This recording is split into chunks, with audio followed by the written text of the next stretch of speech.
What's up, Twaggers? We're back again to bring the latest news about what's going on here at GSU. My name is Samuel Brassfield, and I'm along with my partner, Nekia Driver. How are you doing today?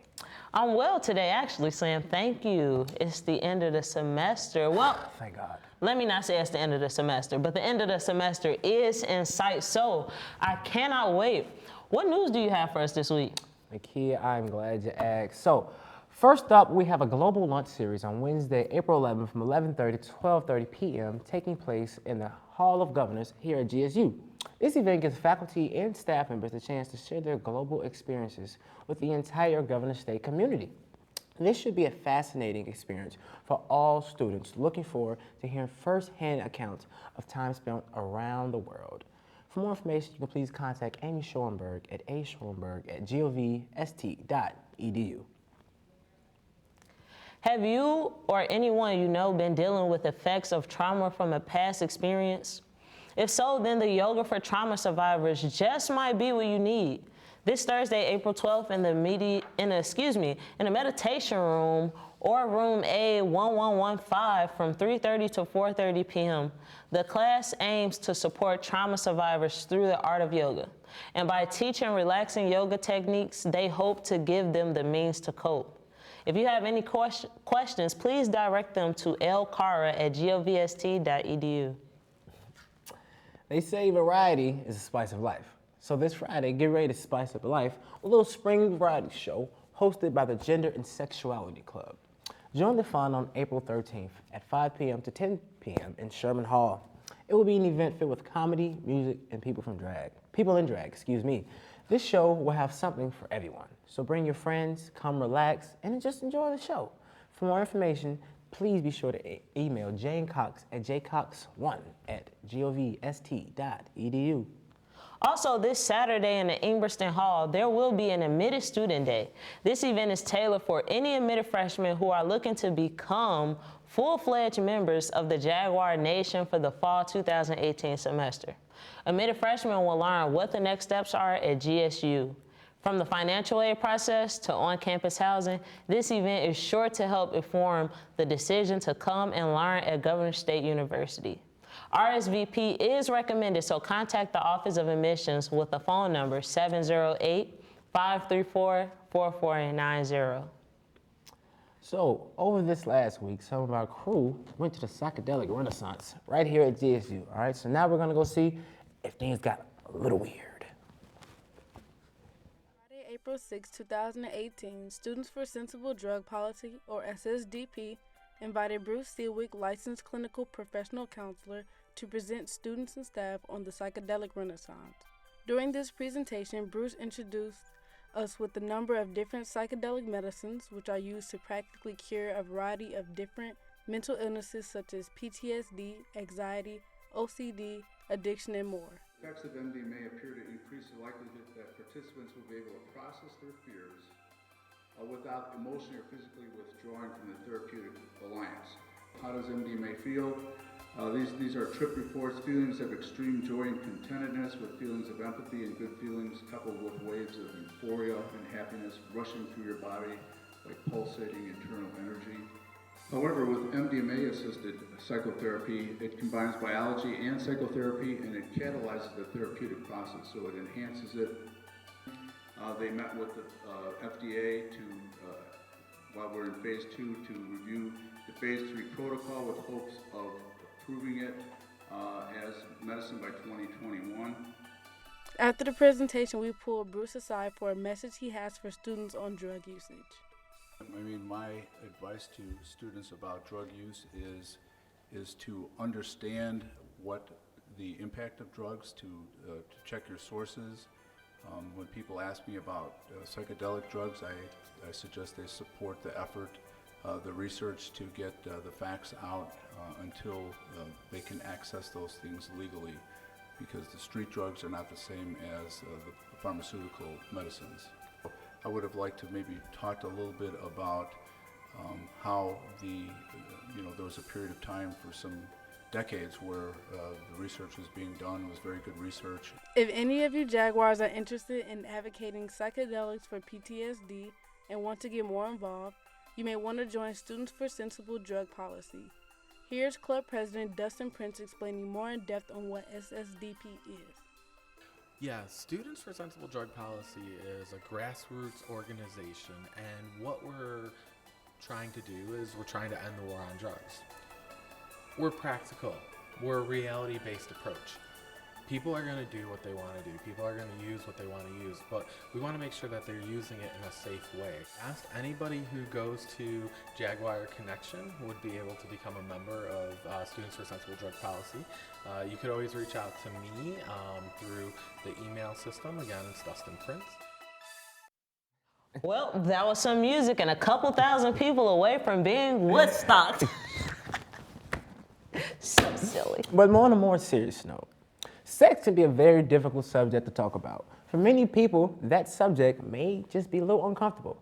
So that's why next Monday on April 16th, in the Emerson Hall, there will be a counseling to help people overcome the difficulties of communicating about sex. So you can be able to come with your partner in order for you two to be able to come to an understanding about each other's needs and a better understanding.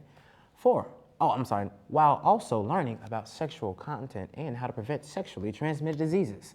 After this presentation, you can ask questions, but if you're too shy to ask, don't worry, you can always submit your questions anonymously as well. This presentation goes on from 3 to 4:30 p.m., and for more information, you can contact L. Cara at govst.edu. And with this semester coming to a close in a few short weeks, you should be thinking about registering for fall semester. Priority registration will begin on Monday, April 16th. The priority registration applies to current GSU students, so get ready to put together your schedule. Plus, when you're done, you don't have to worry at all about summer registration or registering on time in the summer. So get on top of it and enjoy the summer break, unless you have summer classes. Calling all aspiring filmmakers. The Chicago Southland Film Festival is coming up, so get ready to start filming. The festival is a great opportunity for filmmakers of all ages to show off their work. Now, your film must be at least 30 minutes or shorter, but you can choose from a soiree of genres or short films to make this happen. High school short films, undergrad narratives, graduate narratives, as well as documentary short films are allowed. The only requirement for submitting these films is that the filmmaker must be enrolled in a 4-year university as well as an undergrad or graduate student. These films must be in English or at least subtitled in English. So the regular submission deadline is May 7th, and it only costs $10. And for late submissions, I know y'all be late, June 1st, and it's gonna cost $15. But also, June 1st is the last day to submit, so you can't procrastinate, all right? It'll be here before you know it. The date for the festival actually is going to be August 4th in the Center for Performing Arts. For more information on this event, you can please contact Committee Festival member Josh Young at jyoung4@govst.edu. In other related news, one of our crew members attended the Theater for Performing Arts students' presentation for color girls who have considered suicide when the rainbow is not enough. Let's take a look at how the performance went. To April 8th, the Center for Performing Arts here at Governor State put on a production called For Colored Girls Who Have Considered Suicide When the Rainbow Is Enough. This choreo poem was written by Shange, directed by Dr. Patrick Santoro, and choreographed by Megan Lindsay. The play was a story of love, loss, struggle, and empowerment, representing sisterhood in a racist and sexist society.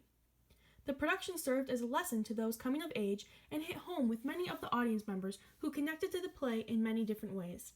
The play was originally performed in the 70s, and according to one of the audience members, this performance was just as good as that one. At the end of the play, there was a talkback session where audience members could interact with the cast and crew, ask questions, and give praise. Amazing. Absolutely amazing. And for a guy to, oh man, you almost had me in tears. I was going. It was just awesome. The whole entire cast was absolutely fabulous. Great job, Mommy. We were even able to hear a few words from Dr. Santoro himself about why this play was so important. Our program here at GSU is very much committed to producing works that aren't just about entertainment, but that are instructive. And so we tackle difficult pieces a lot, and we talk about issues that are socially, culturally, and politically relevant, and this one is very much that. Overall, the play was a great success.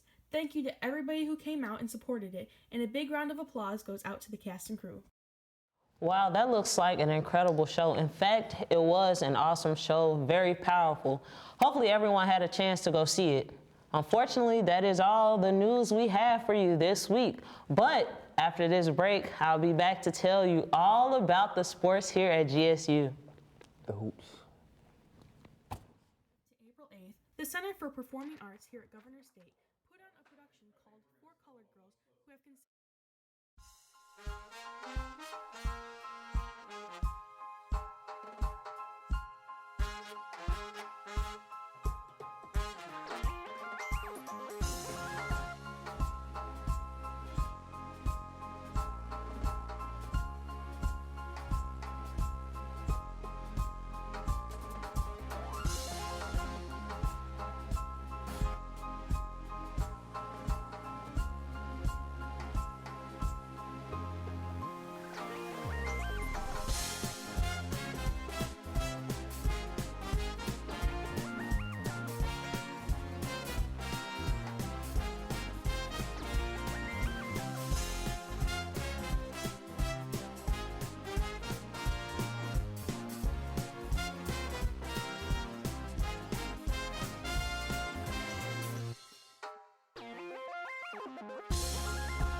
Welcome back, Twaggers. This season, our women and men's basketball teams gave us a lot to report, so let's jump right into it. The Lady Jaguars won 11 games overall, including 8 at home, which was aided by a 3-1 start to the season.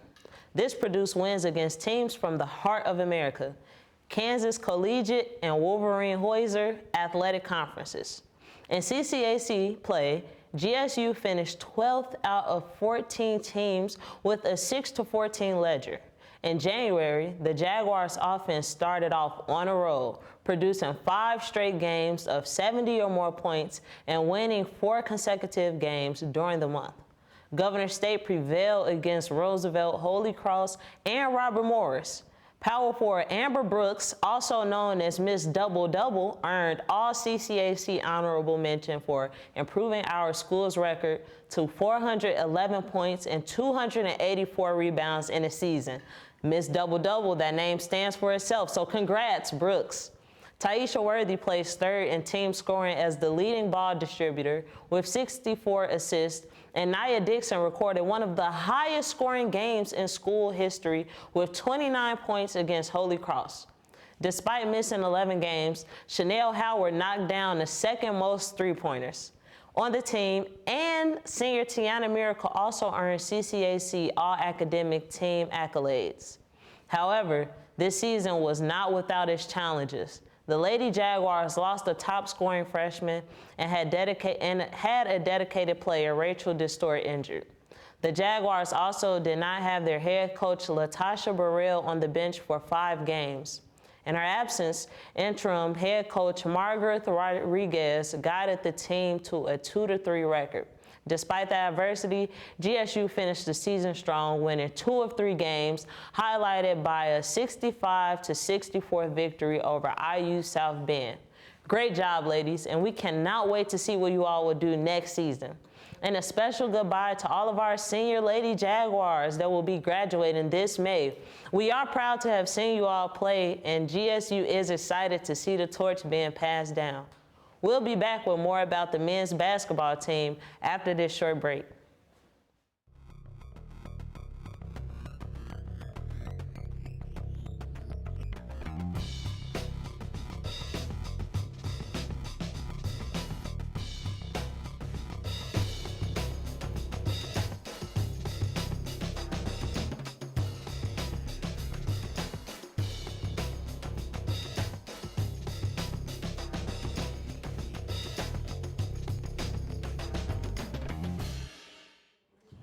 Our men's basketball team passed a different torch in the Chicagoland Collegiate Athletic Conference.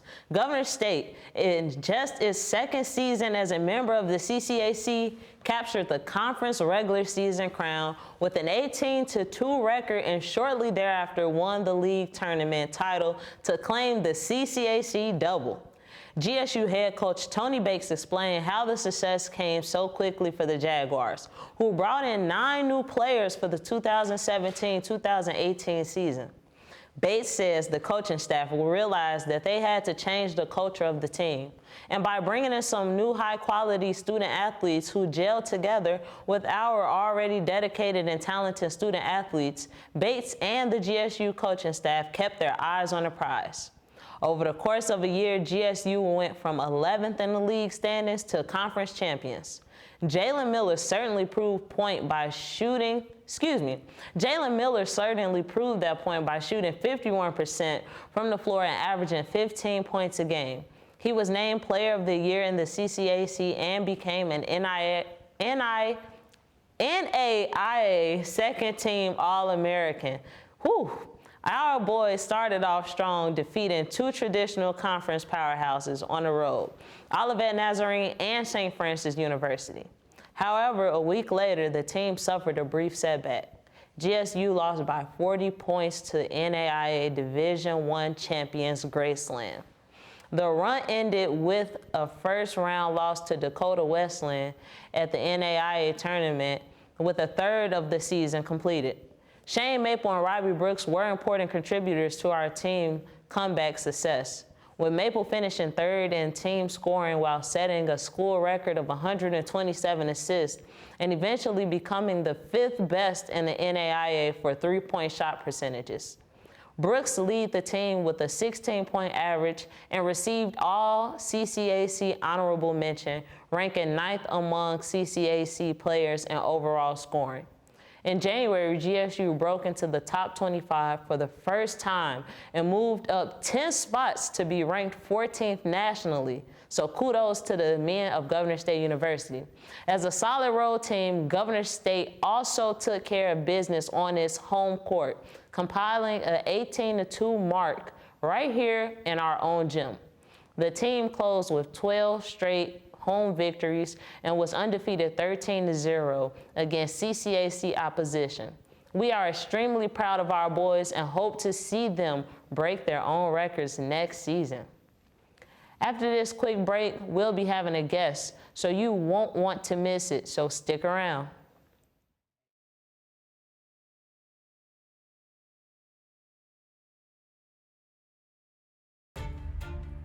A Jaguar is fearless. It sees beyond the darkness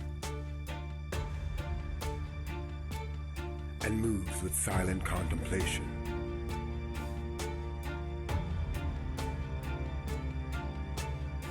Through unknown places with confidence. It knows the path through chaos, shape-shifting through the hidden sun.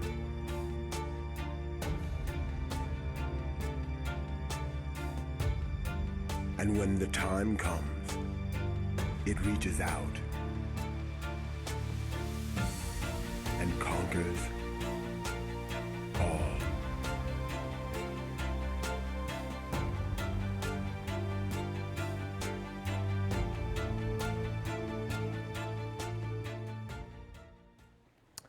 Welcome back, Twaggers. Today's topic of conversation is something we all can relate to.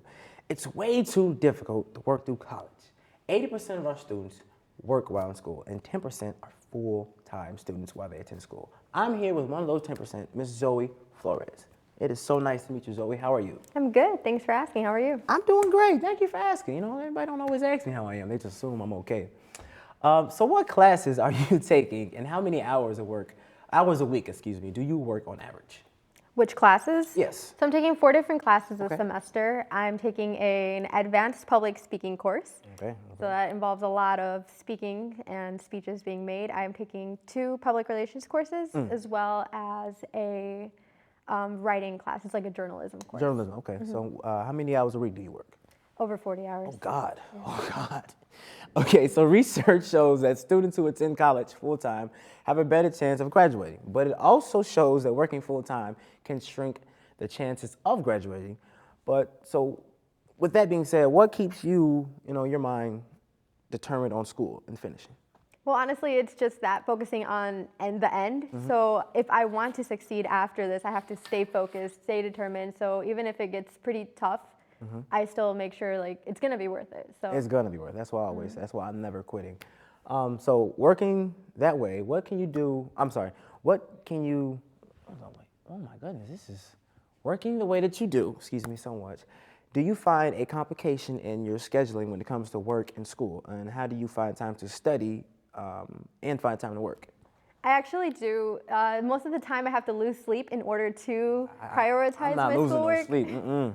But I just think about it once the semester's over, I'll be able to sleep all I want. But right now, I have to focus on what's really important, which is my education. So you're willing to sacrifice the sleep now for that major goal? Yeah, one day it's gonna pay off. See, I like that. People got to have that focus. Some people not as focused as you. So a study in 2006 stated that students who work 15 to 20 hours a week have a higher grade point average than those who work more. Do you feel that your grades are being negatively affected by how much you work at work?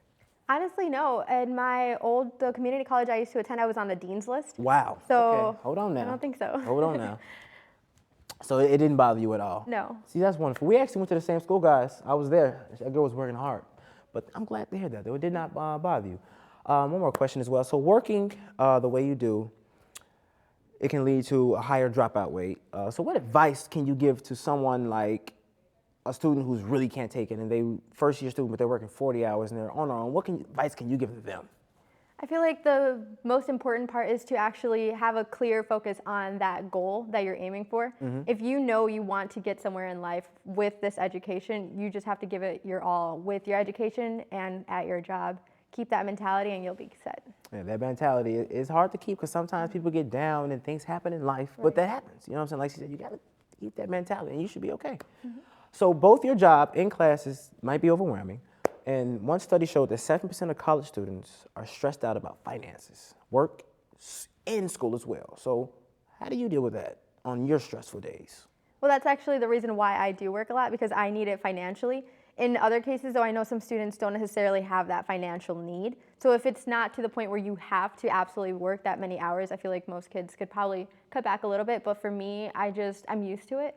So I just found a way to balance. Even at first, it was kind of rocky, but you kind of. But it's that transition period of the first learning how to get used to something and doing it again and again, and then liking to do it. Because eventually, you're not going to keep doing it if you don't like it. That's the honest truth. But you must like it. So that's good that you're keeping with it. So we talked about the stress, your work in school, and the workload. So my next question is, have you ever felt the need to take a step back and take time from school to focus on work, or vice versa? Never. Not once crossed my mind. I just want to finish up what I started. I absolutely love that. I took a small break myself, but I came back like less than 3 months. So I was right back at it. I was right back trying to register. So with students working part-time and having the upper hand, why take so many hours at work? Why do you decide to say, hey, I'm going to do full-time? Well, I need the financial stability with my job in order to actually pay for school. So it's kind of like a balance out thing. It balances out. Yeah. Okay. So what are your hopes to come from your efforts at school and from work once you're done? Well, with the job that I have right now, the full-time isn't really something that most people want to be having after school. So right now what I'm doing is paying off with my education. And once I'm done with the education, I hope to actually get a job that I will enjoy and something that I have actually learned to become. Unfortunately, it's all the time that we have today, folks. We want to thank Ms. Zoe Flores for joining us in Studio B today. We really appreciate it, Zoe. Thank you again. Thank you. Thank you so much. And from all of us here at Studio B and Governor State, you all have just been twagged. That way.